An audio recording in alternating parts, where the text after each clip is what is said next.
ఎవరు ఎవరికి తోడవుతారో, ఎప్పుడెందుకు విడిపోతారో,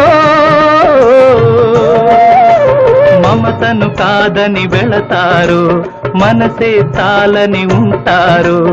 ఎవ్వరి పయనం ఎందాకో అడగదు ఎవ్వరిని, బదులే దొరకదని. అడగదు ఎవ్వరిని, బదులే దొరకదని.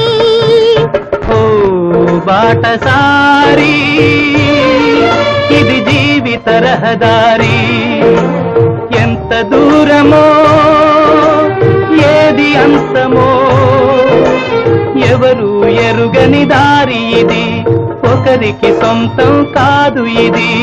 ఓ బాటసారి, ఇది